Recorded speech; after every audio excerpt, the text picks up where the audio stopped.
Hello everyone, आप सबको फिर से आज एक नए वीडियो में स्वागत है। तो आज हम लोग समझने वाले हैं कि मीटसैट-1 परियोजना क्या है।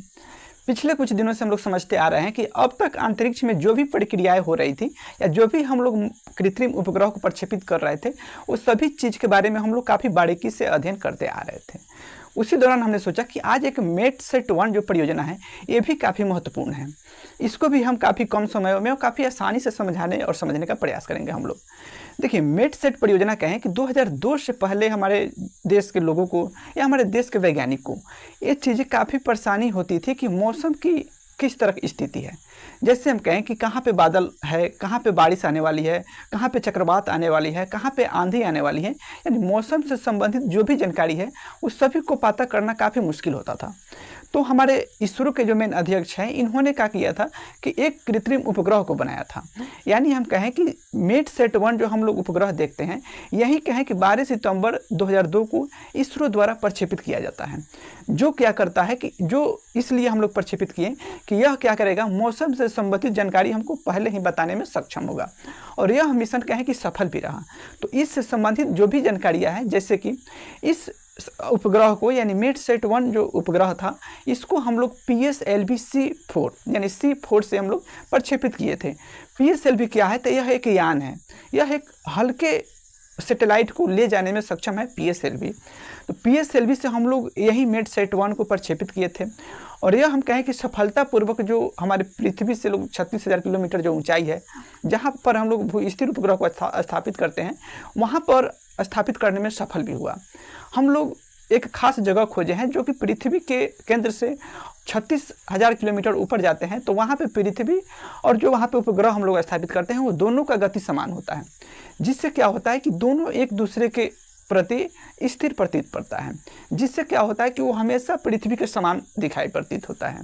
इसलिए हम लोग 36,000 पे ही हम लोग स्थापित करते हैं उपग्रह को, जिससे हम लोग काफ़ी सही जानकारी उस सैटेलाइट से हम लोग प्राप्त कर पाते हैं। तो हम लोग मीटसैट-1 जो उपग्रह था, उसको भी हम लोग 36,000 पे ही स्थापित किए थे। और हम कहें कि ये सफलता से स्थापित भी हो गया।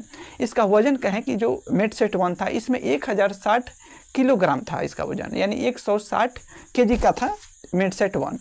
यह सफल भी हो गया और यहाँ से हमारे देश को एक नई मोड़ मिला कि जो आंधी चक्रवात हमें पहले नहीं पता हो पाता था, उसको हम लोग आंधी आने से पहले, चक्रवात आने से पहले उस चीज़ को काफ़ी आसानी से जानकारी प्राप्त हम लोग कर पाते थे। यह परियोजना हम कहें इसरो द्वारा सफल हो गया। यही सतीश धवन से ही छोड़ा गया था इस मीटसैट उपग्रह को। उसके बाद क्या हुआ कि जैसे आप जानते हैं कि नासा द्वारा जब कल्पना चावला को अंतरिक्ष में भेजा गया था, तो वहाँ पे जो भी 15 दिन का उनकी यात्रा था, वापस यात्रा करके जब वो वापस आ रही थी, तो उनका हम कहें कि यान क्षतिग्रस्त हो गया। यानी 1 फरवरी 2003 को उनकी यान क्षतिग्रस्त हो जाता है और उनमें कल्पना चावला सहित 6 व्यक्ति और थे, यानी कल्पना चावला को लेकर 7 व्यक्ति थे। इन 7 व्यक्ति को वहाँ पर मृत्यु हो जाता है।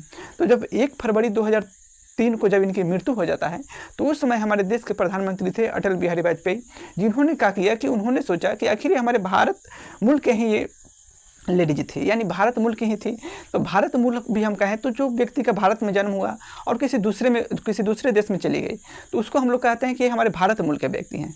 तो कल्पना चावला भी भारत की थी, परंतु वो अमेरिका रहने लगी थी, जिसकी वजह से हमारे देश के जो प्रधानमंत्री थे, उन्होंने सोचा कि जो कल्पना चावला अंतरिक्ष के बारे में अपनी जान तक दे दी, उनके समान में जो हम लोग मीटसैट-1 जो प्रक्षेपित किए हुए थे मौसम की जानकारी लिए, मौसम की जानकारी प्राप्त करने के लिए, उसका नाम अब हम मीटसैट-1 से हटा के कल्पना चावला 1 कर देते हैं।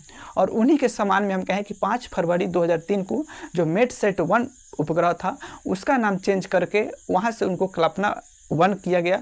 और वहाँ से हम कहें कि मौसम के बारे में जो हम लोग आज भी जानकारी प्राप्त कर पाते हैं, उन्हीं का देन है। आज हम कल्पना चावला 1 से ही मौसम की जानकारी को प्राप्त कर पाते हैं, जो कि यह जो मिशन था काफ़ी हद तक सफल रहा।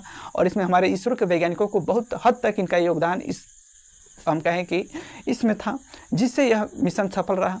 बाकी आप इससे क्या समझते हैं, मीटसैट-1 से या कल्पना 1 से? आप अपना भी इसमें राय बताना मत भूलिएगा। बाकी फिर हम मिलते हैं नेक्स्ट वीडियो में। अभी के लिए जय हिंद, जय भारत।